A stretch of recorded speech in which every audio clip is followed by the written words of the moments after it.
오늘의 주요 뉴스입니다. 경북 울진에서 발생한 산불이 강풍을 타고 무섭게 번지면서 주민 4천여 명이 긴급 대피했습니다. 산림청이 국가위기경보 심각을 발령한 가운데 산불이 해안가 한울원자력본부 방향으로 옮겨가면서 원전 방어에 비상이 걸렸고 삼척까지도 번져 LNG 생산기지가 위협을 받고 있습니다. 20대 대통령 선거 사전투표 첫날의 투표율이 17.57%를 기록해 지난 대선과 21대 총선을 웃돌며 역대 최고치를 기록했습니다.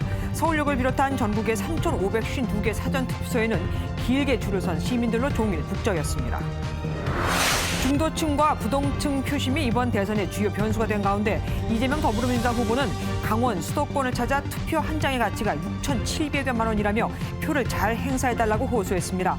부산과 TK 집중 유세에 나선 윤석열 국내의 후보는 단일화에 합의한 안철수 국민의당 대표가 철수가 아닌 정권 교체를 위한 진격을 한 것이라고 강조했습니다. 코로나19 신규 확진자가 26만 6천여 명, 사망자도 186명으로 역대 최다를 기록했습니다. 그럼에도 내일부터는 식당과 카페 등 다중이용시설의 영업시간이 밤 11시까지로 1시간 연장됩니다. 러시아가 유럽 최대 원자력 발전소인 우크라이나 자포리자 원전을 점령한 가운데 교전 과정에서 원전에 화재가 나기도 했습니다. 러시아와 우크라이나가 2차 회담에서 민간인 대피 통로 개설을 합의했지만 협상 후에도 러시아의 무차별 공격은 계속됐습니다.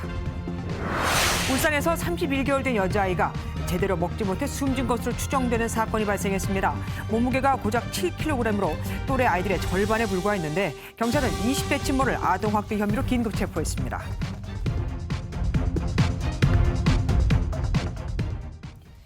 경북 울진에서 초대형 산불이 발생해 국가위기경보 심각 단계와 함께 전국 소방동원령 1호가 발령됐습니다. 불은 마을까지 덮쳐서 민가 수십 채가 불에 탔고 4,700여 명이 긴급 대피해야 했습니다. 불이 강풍을 타고 북상하면서 그 길목에 있는 한울원자력발전소에도 비상이 걸렸고 삼척까지도 번지며 LNG 생산기지가 위협을 받고 있습니다. 첫 소식 심우영 기자가 시작합니다. 산 전체가 시뻘건 화염에 휩싸였습니다. 도로변은 물론 농가밭, 비닐하우스에도 불이 붙었습니다. 산 아래 주택 곳곳에서 불길이 치솟고 소방관들이 사력을 다하지만 진압하기엔 역부족입니다. 울진군 북면의 한 마을입니다. 불길이 강풍을 타고 주택을 덮치면서 소방관들이 불을 끄고 있지만 쉽지 않은 상태입니다.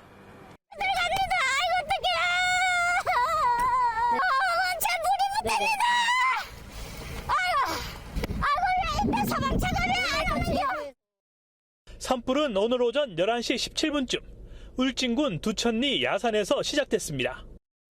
불이 북동쪽으로 번지면서 9개 마을 2천여 가구 주민 4천여 명이 긴급 대피했습니다. 주택가 비닐하우스 등 수십 채가 불타면서 큰 피해가 났습니다. 지금 집이 탈까봐 집 안에 여기 물은 아까부터 막 뿌렸어요. 불이 저쪽에 있는 것부터.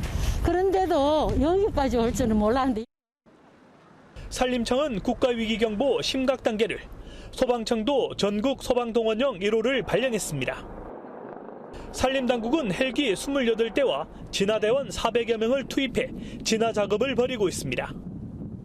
하지만 순간 초속 25m의 강풍이 불고 있어 불길을 잡는 데 어려움을 겪고 있습니다. 특히 산불이 한울원자력발전소 3, 4km까지 접근해 원전 방어에도 비상이 걸렸습니다.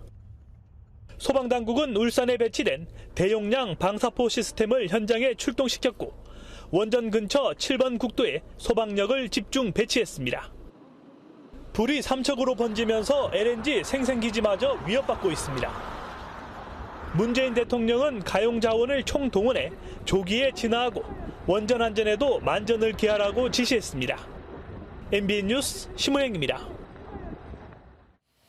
20대 대통령 선거 사전투표가 오늘 시작됐습니다.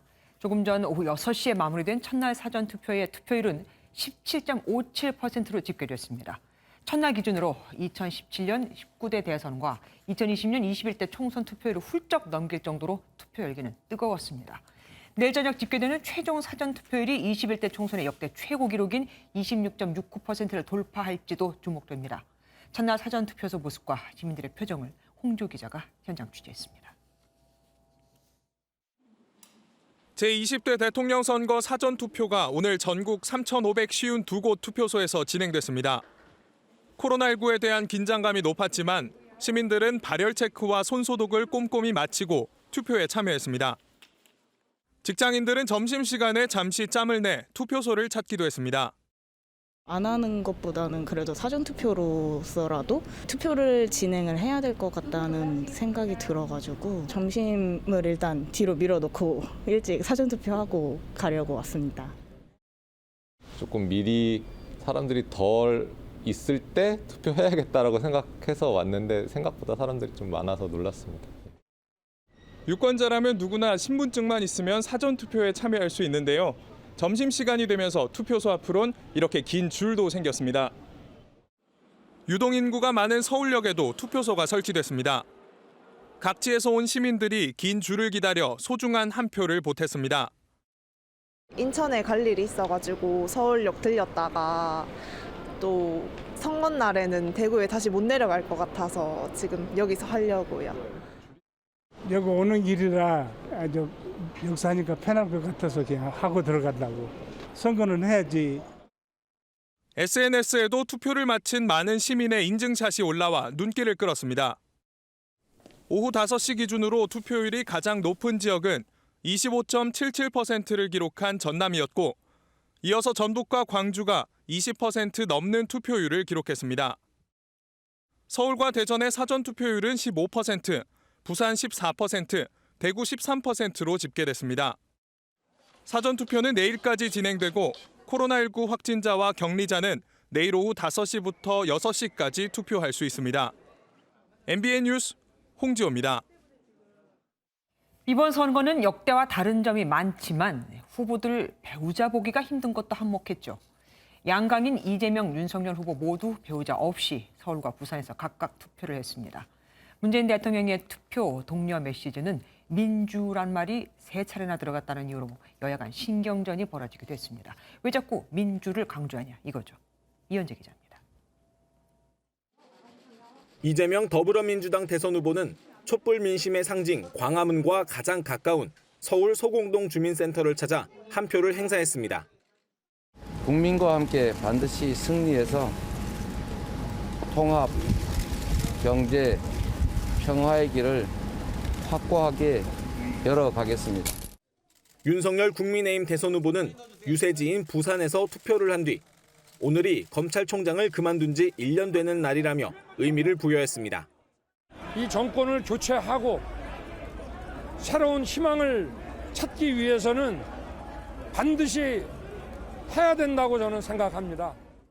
이 후보의 부인 김혜경 씨의 투표 일정이 아직 정해지지 않은 가운데 윤 후보의 부인 김건희 씨는 국민의힘을 상징하는 빨간색 스카프를 두르고 자택 인근에서 투표했습니다. 심상정 정의당 후보는 가족과 함께 투표소를 찾았습니다. 우리 시민 여러분들께서 소신 투표해 주시고 내 삶을 바꾸는 미래를 위한 소중한 한 표 부탁드립니다. 부인 김정숙 여사와 함께 투표에 나선 문재인 대통령은 사전투표 독려 메시지가 논란이 됐습니다. 민주공화국의 주권자로서 신성한 투표권 행사에 참여해주기 바란다며 투표가 더 나은 민주주의를 만들 수 있다. 민주주의는 영원할 것이라고 밝혔는데 국민의힘은 민주라는 단어를 3차례나 사용했다며 노골적인 선거 개입이라 주장했고 민주당은 국민이란 단어는 국민의힘을 의미하냐며 억지를 쓰지 말라고 받아쳤습니다. MBN 뉴스 이현재입니다.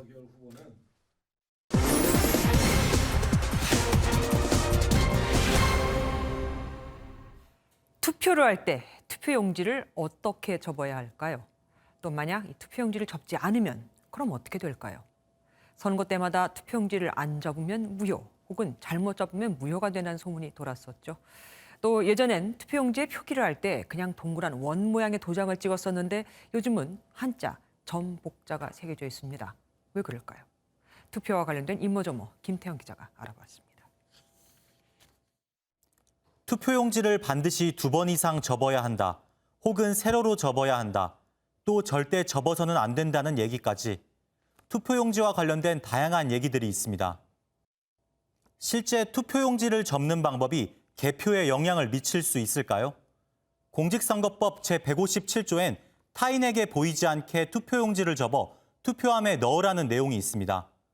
중앙선거관리위원회에 따르면 타인에게 보이지 않게 투표함에 넣기만 한다면 접는 방법은 중요하지 않습니다. 그렇다면 아예 접지 않아도 괜찮은 걸까요?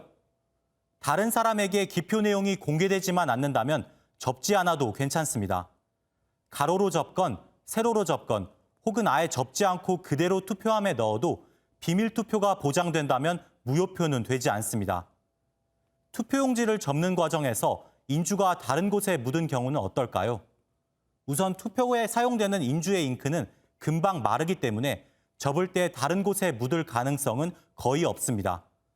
또 투표도장을 보면 안에 한자 점 복자가 있습니다. 예전엔 그냥 동그라미 모양을 쓰기도 했는데 접을 때 다른 곳에 묻게 되면 헷갈릴 수 있기 때문에 1994년부터 전복 글자가 들어간 도장을 씁니다. 전복 글자는 상하 좌우 구분이 가능해서 접는 과정에 반대편에 묻은 것인지 유권자가 실제로 찍은 것인지 판별이 가능합니다. 일부러 도장을 여러 번 찍지만 않는다면 무효표가 될 걱정은 하지 않아도 괜찮습니다. 투표용지를 접지 않거나 잘못 접으면 무효표가 된다는 말도 사실이 아닙니다. 사실 확인 김태형입니다. 5년 예산에 유권자 수를 나눠보니 투표지 한 장의 가치가 무려 6,700여만 원이더라. 이재명 더불어민주당 대선 후보가 투표의 중요성을 강조하며 한 말입니다. 이 후보는 특히 야권 단일화를 강하게 비판하며 새정치 개혁이 필요하다고 강조했습니다.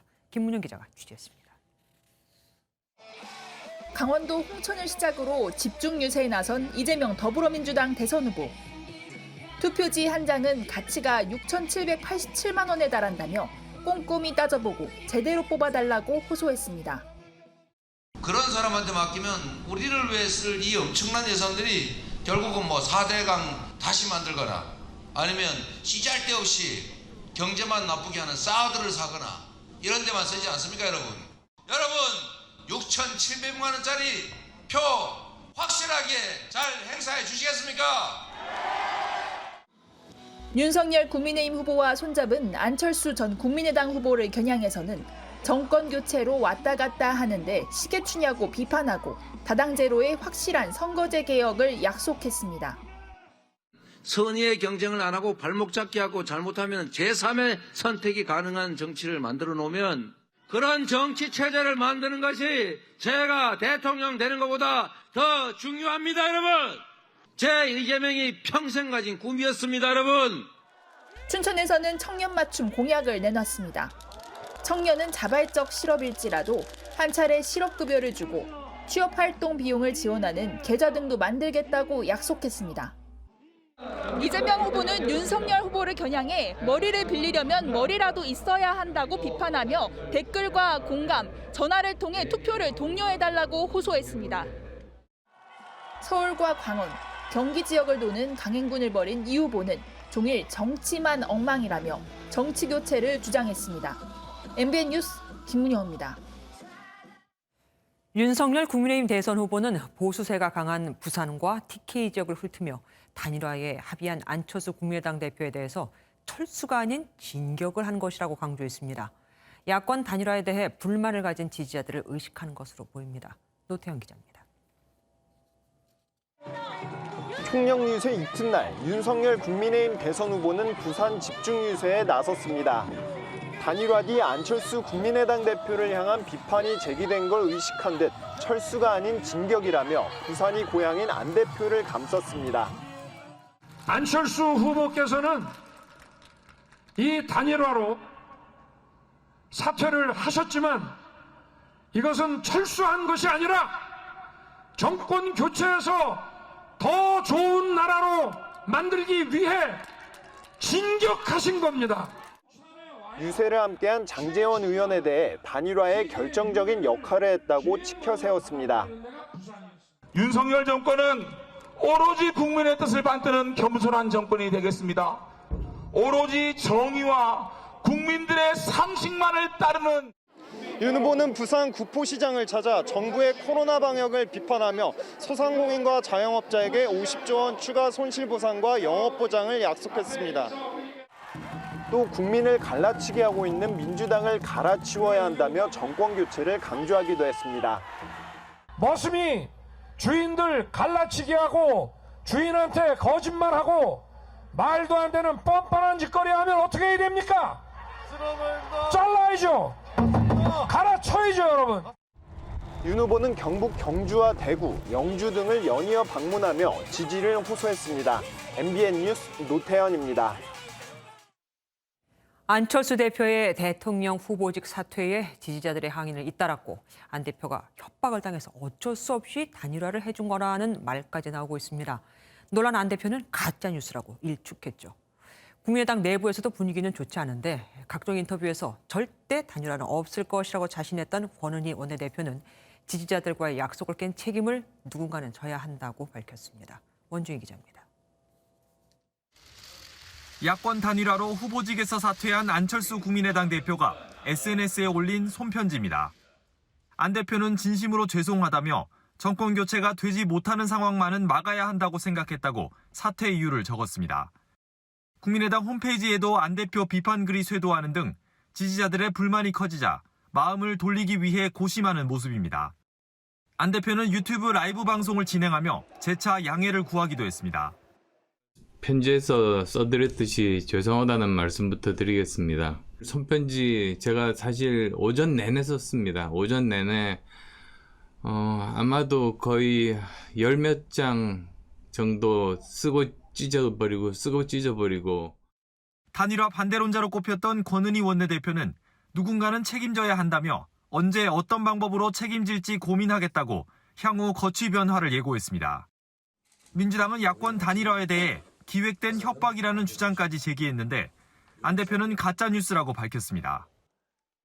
사실은 안철수 후보의 정치 생명을 놓고 거래가 있었던 건 아닌가, 이런 의문이 든다는 거죠. 기획된 협박 정치의 결과일 수 있다.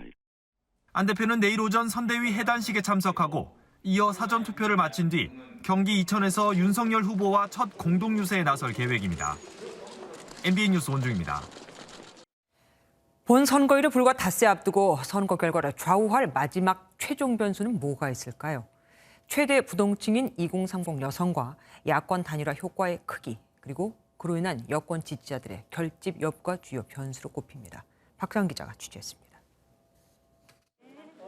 마지막으로 발표된 여론조사에서 이재명 후보와 윤석열 후보 지지율 차가 오차 범위 내였던 만큼 부동층 향방은 최대 관건이 됐습니다. 특히 전체 부동층의 최대 15% 정도로 분석되는 2030 여성은 주요 공략 대상이 됐습니다. 실제 이 후보는 여성 안심 대통령이 되겠다고 밝혔고 윤 후보는 대한민국 성범죄와의 전쟁 선포라는 공약을 냈습니다. 야권 단일화가 성사됐지만 하필 여론조사 공표 금지일에 이뤄진 점도 변수입니다. 윤석열 후보의 지지율이 얼마나 올랐는지 유권자들이 눈으로 확인할 수 없는 상황에서 여권 지지층은 여전히 대세가 기울지 않았다고 보고 더 결집할 수 있기 때문입니다. 윤석열 안철수 단일화를 바라보는 기존의 안철수 후보 지지층과 미결정층의 움직임. 안철수 후보가 본격적으로 유세 등에 합류한다면 그 흐름의 방향과 크기가 한층 더 분명해질 것입니다. 코로나19 대응도 남은 변수입니다.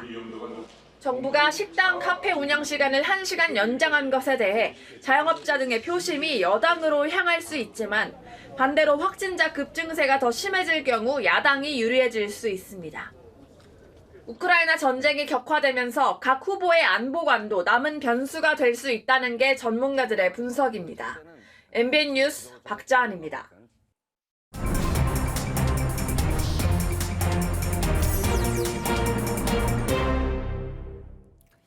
오늘 있었던 정치권 뒷이야기 들어보는 정치 톡톡 시간입니다. 정치부 우정원 기자와 함께합니다. 어서 오십시오. 사전투표를 하기 위해서 수백 미터씩 줄을 서는 진풍경이 벌어졌습니다. 사전투표 열기가 이렇게 뜨거운 이유가 뭘까요? 네, 이제 지금 화면으로 보시는 것처럼 건물 안에서도 그리고 골목에서도 와. 투표소마다 긴 줄이 끊임없이 이제 이어지고 있는 모습이죠. 네. 이 집계된 오늘 첫날 사전투표를 살펴보면 17.57%, 반올림하면 17.6%로 지난해 재보선 9.1%, 19대 대선 11.7%, 20대 총선에서 12.1% 기록을 훌쩍 넘겨 역대 최고를 기록했습니다. 네. 과거에는 사전투표율이 높으면 민주당이 유리한 걸로 해석이 되기도 했는데 지금은 사전투표 의향이 강한 걸로 알려진 2030 세대가 아무래도 꼭 민주당을 지지한다고만 볼 수 없기 때문에 지금은 섣부른 예단이 금물이라는 지적이 많이 나오고 있습니다. 네. 한편 이제 지역별로 보면요. 오후 5시 기준, 이제 지금 6시죠. 최종 기준으로 가장 투표율이 높았던 지역이 1, 2, 3위가 모두 전남, 전북, 광주로 호남 지역이라는 게 이제 네. 눈에 띕니다. 물론 전통적으로 호남의 사전투표율이 원래 높아왔던 것도 있지만 네. 이번 선거에서 특히 민주당뿐만 아니라 국민의힘도 복합 쇼핑몰 등 공약 이슈를 내걸며 집중적으로 공을 들였던 게 영향을 준 게 아닌가 이런 분석이 나오고 있습니다. 각각 여야 대선 캠프에서는 어떻게 해석을 합니까? 네, 민주당은 이재명 후보의 지지층이 결집한 것이라고 보고 있습니다.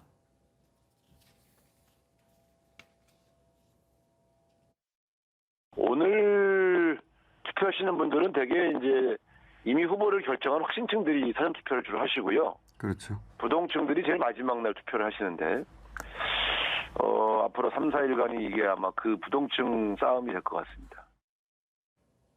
반면에 국민의힘은 앞서 말씀드렸던 사전투표를 많이 한다고 알려진 젊은 층을 중심으로 윤 후보의 지지세가 강하고 또 지난번 4.7 재보선에서는 사전투표율이 높았는데 오히려 민주당이 졌지 않느냐 이렇게 지적했습니다.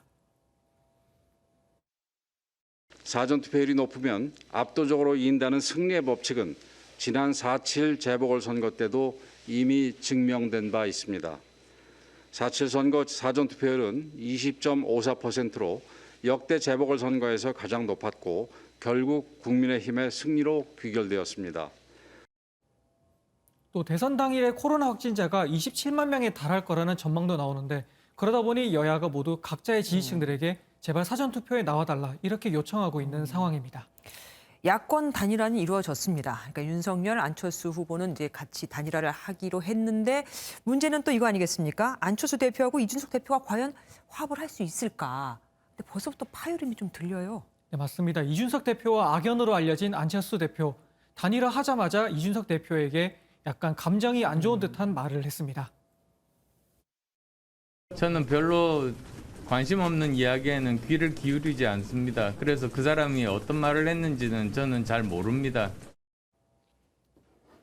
이에 이준석 대표는 안철수 대표가 방금 말한 그 사람 발언을 두고 오늘 이렇게 받아치면서 불편한 감정을 드러냈습니다. 안철수 대표의 그런 인간적인 대응이 참 항상 흥미롭습니다. 윤석열, 안철수 단일화는 결국 후보 간의 소통으로 어찌어찌 성사가 됐지만 결국 당대표 대 당대표끼리 남은 합당 문제는 앞으로 순탄치 않을 거라는 걸 보여주는 장면으로 보입니다. 안철수 대표가 양당이 합당을 하면은 당대표가 될 수 있다는 말도 나왔습니다. 이것 때문에 혹시 이준석 대표가 또 약간 뾰족한 게 아닌가 싶기도 해요. 네, 맞습니다. 합당을 한 뒤에 새로 공동대표를 선출하는 2014년도 새정치민주연합 모델이 있죠. 네네. 안철수 대표가 바로 그 공동대표가 됐었는데 네. 그런 식의 모델을 또 요구할 가능성이 있는 부분입니다. 이에 이준석 대표 같은 경우에는 부정적인 입장을 내비치고 있는데요. 그러면 합당이 되더라도 우리 이준석 대표 단일 체제로 이렇게 쭉 가는 걸로 그렇게 지금 받아들이고 계십니까? 거기에 변화는 없을 거로 보이고요. 이 대표 측은 2년 전에 미래통합당 모델을 이제 거론하고 있습니다. 자유한국당과 새로운 보수당, 미래를 향한 전진 4.0 세 당이 합당을 했지만 기존 황교안 대표 체제가 그대로 유지된 사실상 흡수합당이었던 모델이죠. 결국 안 대표 측이 만약에 당권 지분을 새로 요구할 경우에는 합당 과정에서 양측의 갈등이 크실 가능성이 있다고 볼 수 있습니다. 그리고 오늘이 우연의 일치인데 윤석열 후보가 검찰총장을 사퇴한 지 딱 1년 되는 날이라면서요. 네, 맞습니다. 딱 1년 전 오늘 윤석열 국민의힘 대선 후보, 그때는 검찰총장이었죠. 그렇죠. 퇴임사를 밝히면서 정치인으로서의 행보를 사실상 시작한 날이었습니다. 네. 저는 오늘 총장을 사직하려고 합니다. 저는 우리 사회가 오랜 세월 쌓아올린 상식과 정의가 무너지는 것을 더 이상 지켜보고 있기 어렵습니다. 그로부터 한 달 뒤인 4.7 재보선 당시에는 부친 윤기중 교수를 모시고 사전투표를 하는 모습이 포착되기도 했는데 이때까지는 취재진의 취재 열기에 다소 어색한 모습을 많이 보였었습니다. 네. 반면 이제 1년이 지난 오늘이죠. 오늘 사전투표장에서는 이제 미소를 짓기도 하면서 취재진에게 자연스러운 모습을 많이 보여줬는데 이제 1년 만에 많이 변한 모습을 보여 비교적 이제 대조를 이뤘다는 평가가 나오고 있습니다. 네. 그리고 이재명 민주당 후보는 미국 타임즈와 인터뷰를 했어요. 민주당의 해석이 또 남다랐습니다. 네, 맞습니다. 타임즈 온라인판에 이재명 후보의 인터뷰가 이제 소개가 됐는데요.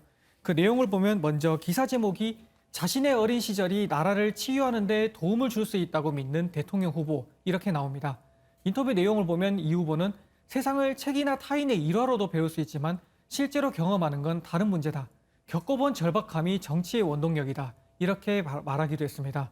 이 인터뷰를 두고 민주당은 과거 타임지가 인터뷰한 후보들이 모두 당선됐었다는 사실을 언급하면서 이 미국 정가가 이재명 후보를 유력한 당선인으로 보는 증거다. 이렇게 치켜세웠습니다.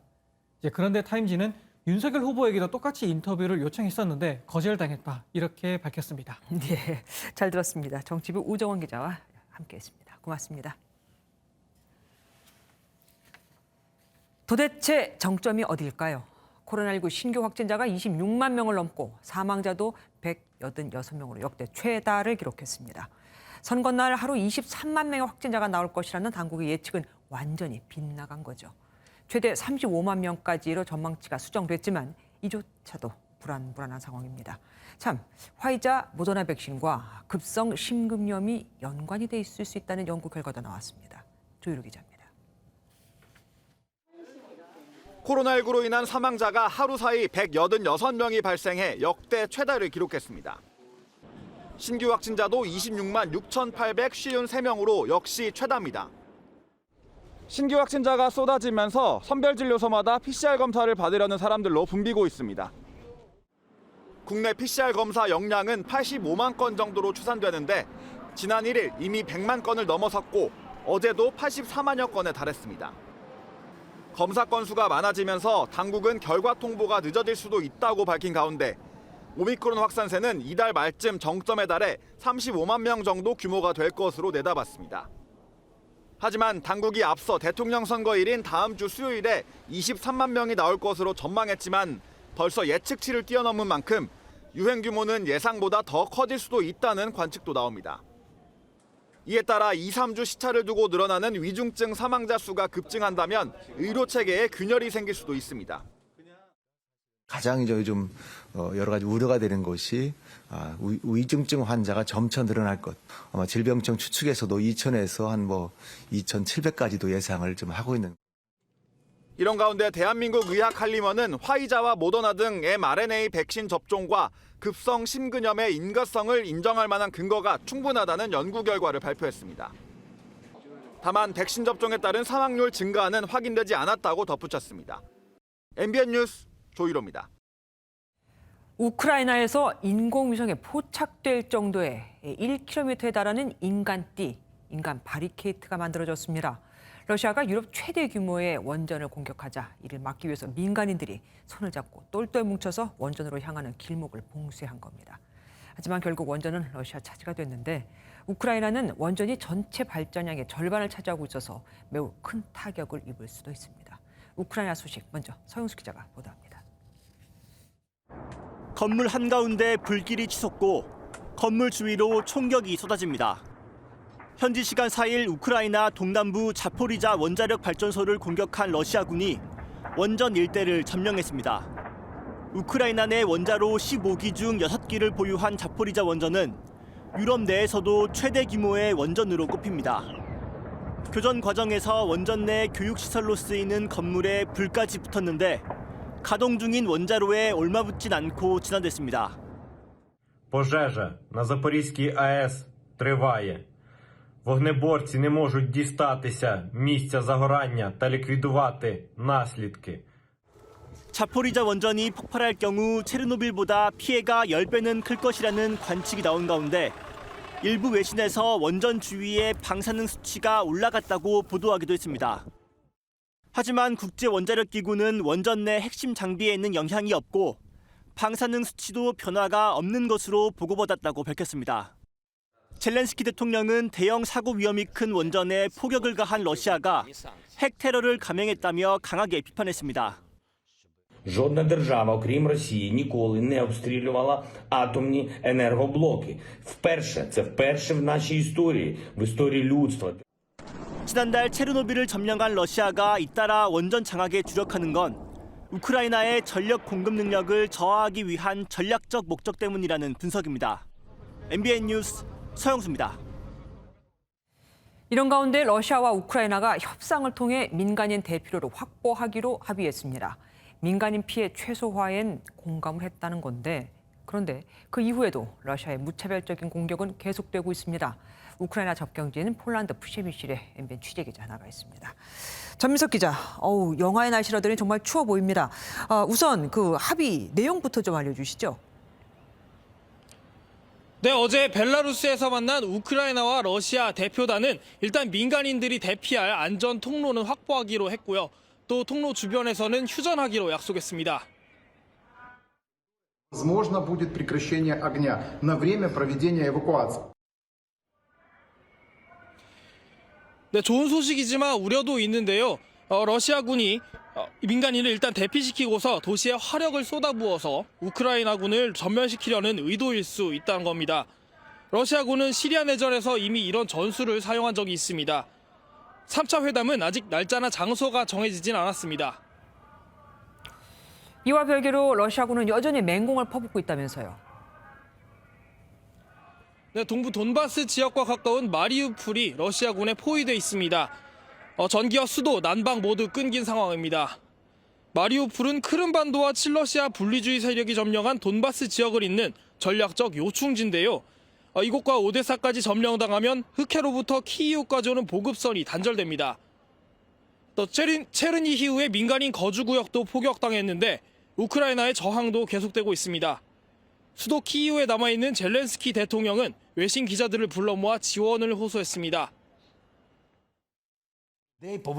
повинна взірватися. Скільки треба рук, ніг, голів, щоб вони були відірвані, відлетіли вони, щоб достукатись до вас, щоб ви це закрили. Скільки треба? Кількість скажіть, я піду, ми будемо рахувати і почекаємо до цього моменту. 우크라이나군 저격수가 연설 중이던 러시아 장군을 사살한 것도 확인됐습니다. 러시아 지상군은 아직 키이우에 진입하진 못한 것으로 보입니다. 전차와 군용 차량이 키이우 북쪽에서 연료 부족으로 멈춰 있는데 대열이 64km에 이르는 것으로 위성 사진을 통해 파악됐습니다. 지금 서 있는 곳이 폴란드 푸셰미실 기차역으로 보입니다. 어떻습니까? 여전히 피난민들 많이 들어오고 있습니까? 네, 이곳으로 매일 2만 명 정도가 들어오고 있습니다. 피난민과 자원봉사자들 또 취재진이 뒤엉켜 아주 혼잡한데요. 잠시 뒤 이곳 시간으로는 날 12시 반, 또 우리 시간으로는 저녁 8시 반쯤 키예프에서 피라민을 실은 열차가 또 한 대 도착합니다. 저희 취재진이 어제 푸셰미실 시내의 피라민 수용시설도 좀 돌아봤는데요. 피라민의 사연은 또 전해드리겠지만 일단 저희는 수많은 침대가 줄지어 있는 모습을 확인했습니다. 이 침대도 소중한 잠자리지만 사생활 보호는 조금 어려운 상황입니다. 우리나라는 대형 산불, 지진과 같은 재난 상황에서 이재민에게 사생활 보호를 위한 텐트를 지급하고 있는데요. 재난 대처에 경험이 많은 우리 정부나 민간 단체의 협조와 또 지원이 필요해 보였습니다. 지금까지 폴란드 푸셰미실 기차역에서 MBN 뉴스 전민석입니다. 바이든 미국 대통령이 러시아의 억만장자 재벌과 크렘린궁 대변인 등도 제재 대상에 올렸습니다. 푸틴 주변의 재정 지원을 끊고 재벌들의 불만을 키우기 위한 것으로 보입니다. 워싱턴에서 최중락 특파원입니다. 러시아 초호화 요트, 매력적이라는 뜻의 딜바르입니다. 수영장과 헬리콥터 착륙장까지 세계에서 가장 큰 규모로 알려졌습니다.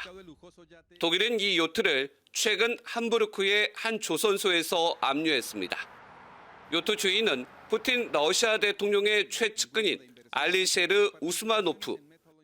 러시아 철광학이라고 불리는 우스마노프의 재산은 150억 달러, 우리 돈 18조 원이 넘는 것으로 추산됩니다. 바이든 대통령은 우스마노프를 포함해 러시아 신흥재벌 올리가르이 19명을 포함해 47명에 대해 추가로 제재를 부과했습니다. Today I'm announcing that we're adding dozens of names to the list, including one of Russia's wealthiest billionaires, and I'm banning travel to America by more than 50 Russian oligarchs, their families, and their close associates. 백악관은 이들이 러시아 국민을 희생시켜 부를 축적했고 가족을 고위직으로 끌어올렸으며 푸틴의 침공을 위한 자원을 제공했다고 제재 이유를 설명했습니다. 푸틴 최측근 인사인 드미트리 페스코프 크렘린궁 대변인도 추가 제재 명단에 포함됐습니다. 푸틴의 허위 선전을 퍼뜨리는 고위직이라는 판단입니다. 백악관은 푸틴과 주변 측근에 대한 제재를 강화하면서 푸틴과는 만날 계획이 없다고 선언했습니다. Now is not the moment. We're not planning a meeting between them or an engagement or a call. The president's been very, very clear about that. 미국은 푸틴을 중심으로 측근까지 제재에 나서면서 러시아에 대한 압박 수준을 최고조로 끌어올렸습니다. 전쟁에 직접 참가하지는 않았지만 제재가 얼마나 강한지 보여주려는 의지로 풀이됩니다. 워싱턴에서 MBN 뉴스 최중락입니다.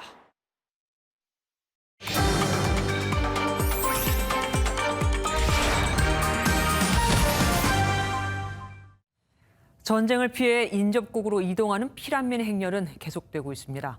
루마니아에도 4만 명에 가까운 피난민이 넘어간 것으로 전해지는데 힘든 상황 속에서 이들을 돕는 분들이 있습니다. 강용호 기자가 선교사 정홍기 씨를 화상으로 만났습니다.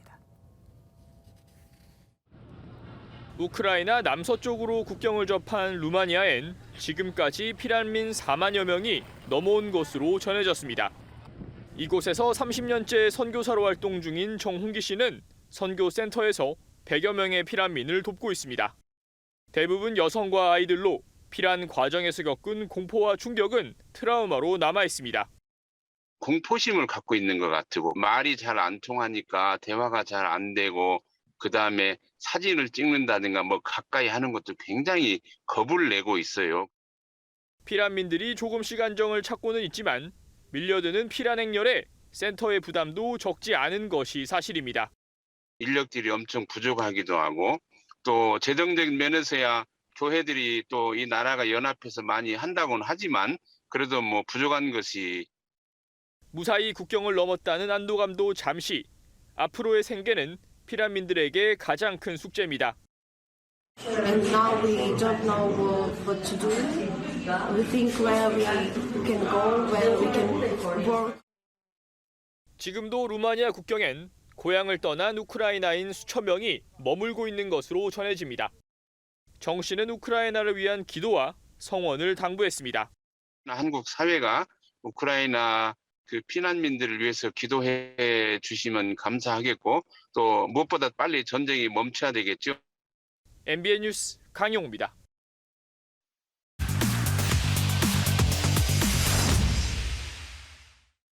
한 발 더 들어가 보는 뉴스 분석 M 시간입니다. 오늘은 산업부 박은지 기자와 업계 이슈 살펴보도록 하겠습니다. 어서 오십시오. 첫 번째 보겠습니다. 갤럭시 S22 속도 뚝, 불량품이 나온 겁니까? 불량품이거나 잘못 만들어진 거는 아닙니다. 휴대폰 앱을 오래 실행하거나 고사양의 게임을 하면 휴대폰이 뜨거워지죠. 그래서 삼성 갤럭시에는 게임 옵티마이징 서비스, GOS가 기본적으로 깔려 있습니다. 발열을 막기 위해서 기기의 초당 화면 전환 횟수와 그래픽 처리 장치 성능을 고의로 떨어뜨리는 기능입니다. 이번 갤럭시 S22에서 이 기능을 무조건 사용하도록 설정이 되면서 문제가 됐습니다. 그래도 이용자 입장에서는 휴대전화가 뜨거워지지 않아야 되는 거 아닙니까? 네, 말씀드린 것처럼 화면 전환을 줄이기 때문에 앱 실행 속도가 느려지는데 이제 열은 좀 덜 나게 됩니다. 화면이 또렷하지 않게 나타날 수도 있고요.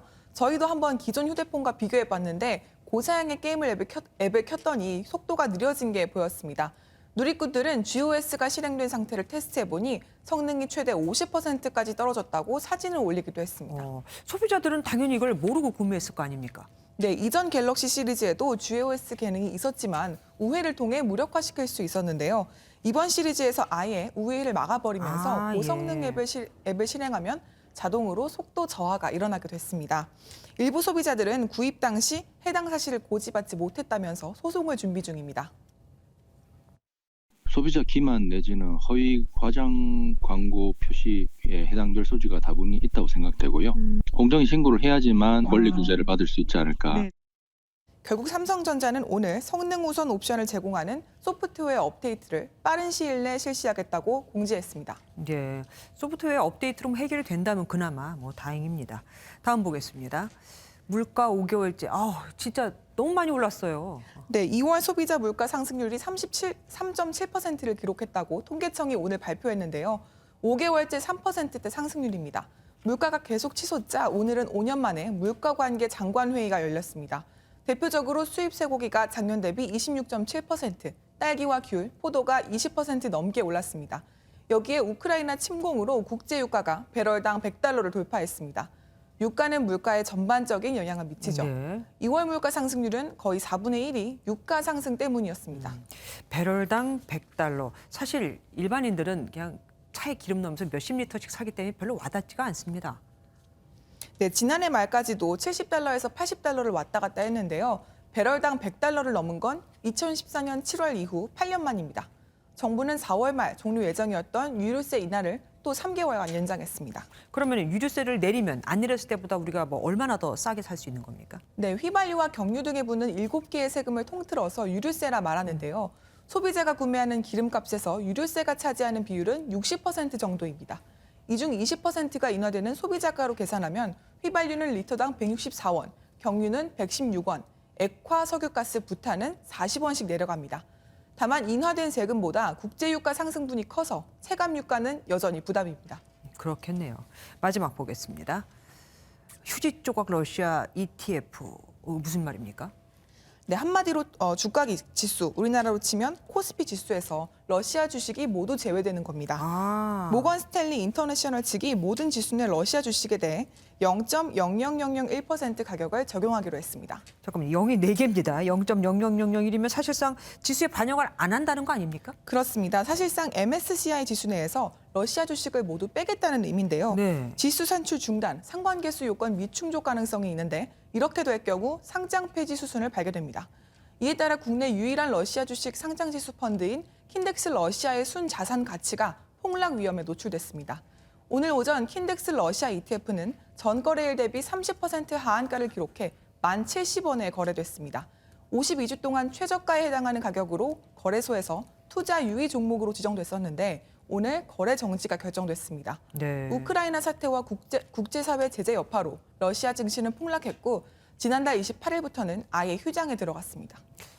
전쟁을 러시아가 시작했는데 하등 본인들한테 이로울 게 없는 전쟁이 돼버렸습니다. 잘 들었습니다. 박은지 기자와 뉴스 분석 M 함께했습니다. 뉴스 초반에 경북 산불 소식 전해드렸는데 대한민국 강산이 가뭄에 메말라서일까요? 서울 강남에 있는 구룡마을에서도 불이나 불길이 잡히지 않고 있습니다. 불길이 주변 산으로 번지고 있는 상태. 현장에 나가 있는 취재기자 연결해 보겠습니다. 김종민 기자, 큰일이네요. 네, 오늘 오후 5시 15분쯤 지금 제가 나와 있는 이곳 서울 개포동 구룡마을에서 불이 났습니다. 불은 구룡마을 입구에 있는 주택에서 시작된 걸로 보이는데요. 불길은 강한 바람을 타고 주변 대모산 중턱까지 번진 상황입니다. 소방당국은 대응 1단계에서 2단계로 격상하고 진화 작업을 벌이고 있습니다. 대응 2단계는 관할 소방서는 물론 주변 소방서의 소방 인력과 장비를 모두 동원하는 대응 단계입니다. 이번 불로 아직까지 들어온 인명피해는 없는 상황인데요. 하지만 주택 7채가 소실됐고 이 주택에 거주하던 주민 9명도 현재 대피한 상황입니다. 소방당국은 장비 79대와 인력 290여 명을 투입하고 있습니다. 최초 불이 시작된 곳은 진화가 완료됐고 불길이 산으로 확산되는 걸 막는 작업이 진행 중인데요. 소방당국은 소방 헬기를 투입하지 못하고 바람도 강하게 불고 있어 진화 작업에 어려움을 겪었지만 지금은 어느 정도 불길을 잡아가고 있다고 밝혔습니다. 구룡마을 주변 지역에선 화재 진압 차량과 퇴근길 차량이 뒤엉키면서 극심한 교통정체가 빚어지기도 했습니다. 지금까지 서울 개포동 구룡마을 화재 현장에서 MBN 뉴스 김종민입니다. 울산에서 31개월 된 여자아이가 제대로 먹지 못해 아사한 것으로 추정되는 충격적인 사건이 발생했습니다. 몸무게가 7kg으로 또래 아이들의 절반에 불과했는데 둘째 동생도 비슷한 상태였습니다. 경찰은 20대 친모를 아동학대 혐의로 긴급 체포했습니다. 박상호 기자입니다. 울산의 한 주택가 골목에 119 구급차가 도착합니다. 몇 분 뒤 어린아이가 들것에 실려 나옵니다. 3살 된 여자아이가 숨을 쉬지 않는다는 신고를 받고 출동한 구급대는 응급처치를 하며 병원으로 옮겼지만 숨졌습니다.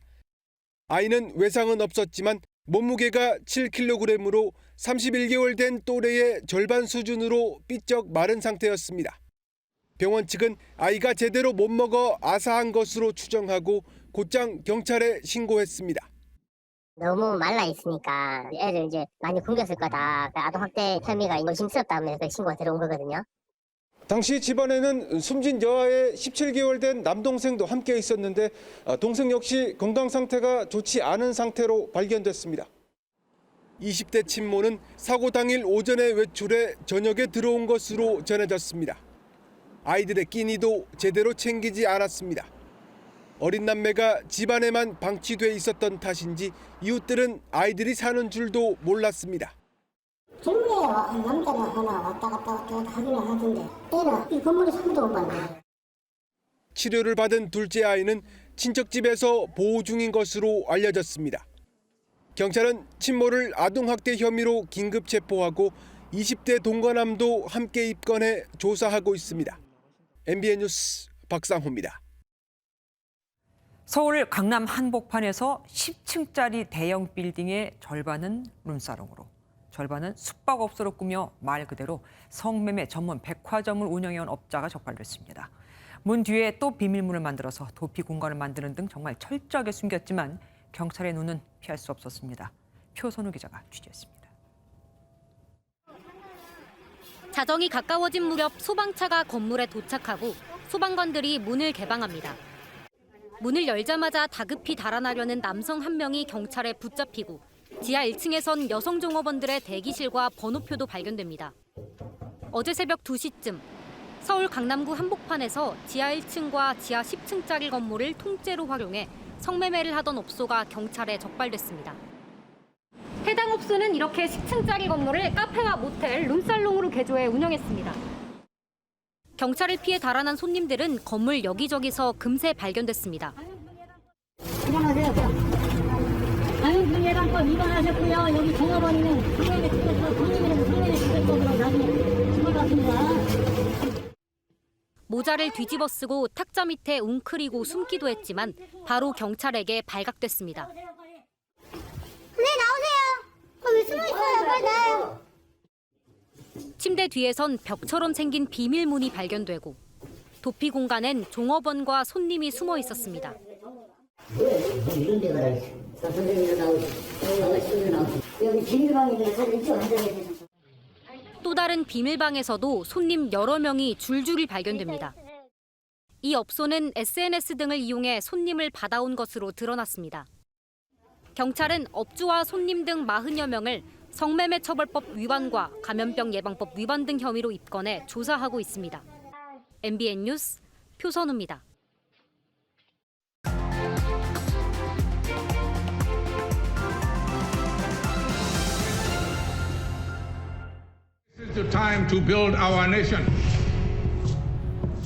영화는 만델라의 집권 초반기를 그립니다. 무려 27년간 옥살이를 한 후 대통령에 당선된 만델라는 증오와 복수 대신 용서와 화해를 호소했고 1995년 남아공 럭비 월드컵에 출전한 최약체 대표팀에 적대감이 아닌 원팀 정신을 불어넣어 기적 같은 승리를 일궈내죠. 거친 막말과 막무가내식 네거티브로 역대급 비호감이라는 제20대 대통령 선거는 마지막 TV 토론마저 역대급으로 마무리가 됐습니다. 그런데 이들의 모습을 보면 한 가지 궁금해집니다. 후보들은 선거 그 자체만을 위해서 경쟁하는 걸까요? 아니면 선거 이후 이 세상을 좋게 만들려고 경쟁하는 걸까요? 선거가 끝난 뒤 과연 대통령 후보들과 지지자들은 아무 일 없었다는 듯 서로 손을 잡고 새 출발할 수 있을까요? 어디가 우리보다 더 센 데가 있습니까? 무고죄는 원래 네? 본번에 아니 제가 질문 드릴 때 하세요. 제가 지금 말씀 좀 이어서 하겠어요. 그럼 질문을 하지 네네. 마시든가. 거기서 문제가 드러나면 대통령이 당선돼도 책임지자. 동의하십니까? 이거 보세요. 지금 뭐 대통령 선거가 국민학교 애들 반장 선거입니까? 정확하게 수사가 이루어지지 않고 덮었지 않습니까? 그래서 특검하자니까요. 유세 현장이나 토론에서 열변을 쏟아내는 유력 후보들의 눈빛을 보면 상대방을 단순한 경쟁자가 아니라 아예 없애버려야 할 척결 대상으로 여기지 않나 싶죠. 로마의 율리우스 카이사르는 내전이 끝난 뒤 반대파 처단을 위한 살생부 대신 기념 은화에 클레멘티아, 이 관용이라는 글자를 새겨 넣었습니다. 정적을 품는 그의 통큰 리더십은 훗날 로마 중흥의 초석이 되죠. 정치는 종교 재판이 아니라 반대 세력과의 미래지향적인 공존을 꾀하는 겁니다. 때문에 대권 후보들은 말로만 국민통합, 통합정부 운운하지 말고 반대파도 경쟁자도 아우르는 믿음직한 모습을 보여줘야 합니다. 우리 유권자들은 좀 더 품격 있고 좀 더 올바른 후보를 선택할 책임과 권리가 있거든요.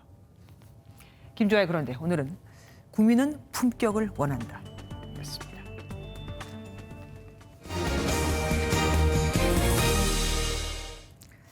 코로나19로 장사가 잘 안 돼 텅 빈 상가는 많지만 임대료는 좀처럼 내려가질 않죠. 건물주가 임대료를 깎아주고 싶어도 그게 안 됩니다. 임대료 인상률을 5%로 제한한 상가 임대차법 때문입니다. 건물주와 세입자가 인상률을 자유롭게 조정할 수 있도록 한시적으로라도 허용해달라는 목소리가 나오고 있는 이유입니다. 정주영 기자입니다. 도심에 매장을 내려는 김원호 씨. 공실은 많지만 정작 들어갈 곳은 없습니다. 영업시간 제한으로 매출이 잘 안 나올 게 뻔한데 임대료는 예전과 똑같기 때문입니다.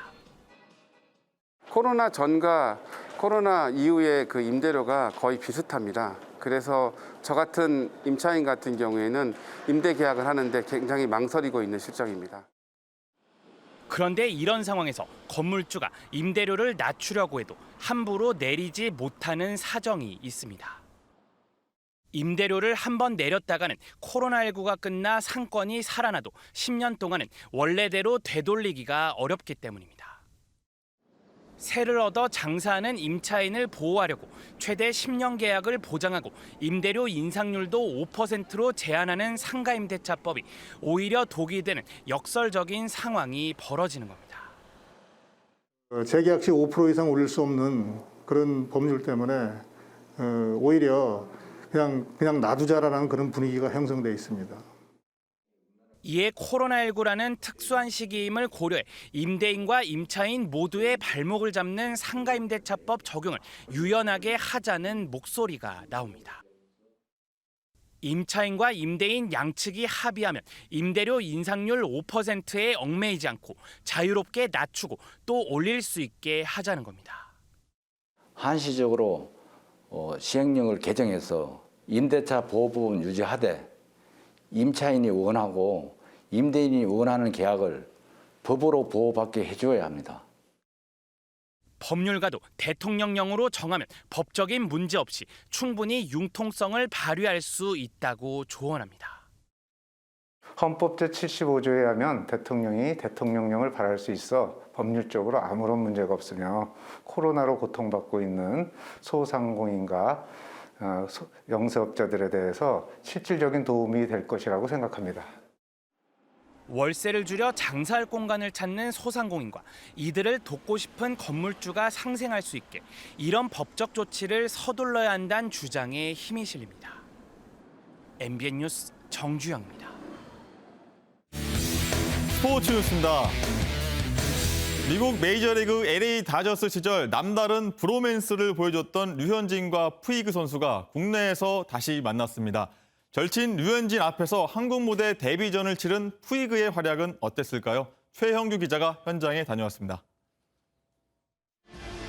2013년 LA 다저스에 같이 입단해 투타 핵심으로 활약하면서 서로 장난도 주고받으며 브로맨스를 선보였던 류현진과 푸이그. 3년 만에 한국에서 다시 만난 두 사람의 우정은 여전했습니다.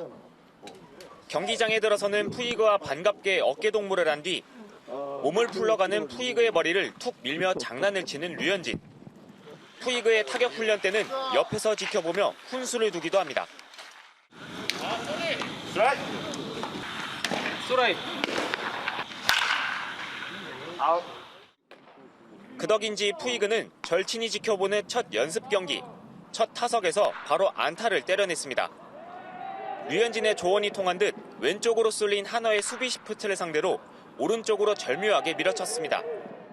Que diera algún jonrón en el BP y que tuviera buen juego en cada picheo y que tenga buena disciplina en el home play, que él y el capitán del equipo.